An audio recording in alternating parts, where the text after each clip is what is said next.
Handa ng kiligin ang buong Aldab Nation para sa National Pabebe Wave Day bukas. At ngayon pa lang, bumabaha na ng Pabebe pictures online para suportahan ang big day ng Aldab. Makichika kay Katatibayan.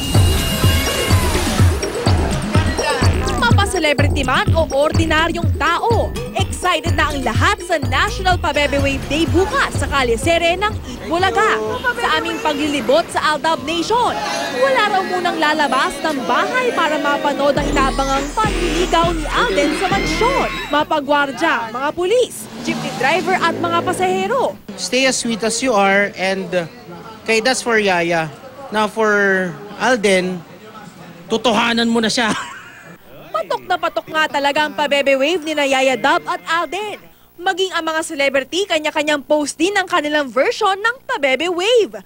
Tulad ni Jenlyn Mercado, Chris Bernal, Glyza De Castro.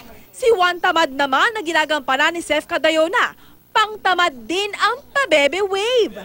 Maging si Dabber Cats Joey De Leon, hindi na makapag-intay ng bukas para sa pagkikita ni Alden at Yaya. Basta bukas yun ang linya, quote.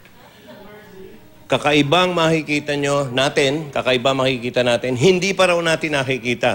Inaabangan din kung mababasag ang record na nilikha ng mahigit 12 milyon tweet worldwide para sa most awaited date nung nakaraang Sabado. Pag pinilit ang tweet, yung mga walang saysay, basta nag-tweet lang kayo para lang makarami, walang kwenta yon. Ano? Ngayon, kung nag-tweet ka dahil buo sa puso mo, talagang kinaligaya mo yung ibinyaminsahe mo, yun ang maganda. Si Alden naman, may panawagan sa Aldab Nation. Palitan nyo na lahat ng mga display pictures nyo sa social media, Twitter, Instagram, Facebook. Isang araw lang naman for the support. Katatibayan, updated sa showbiz happenings.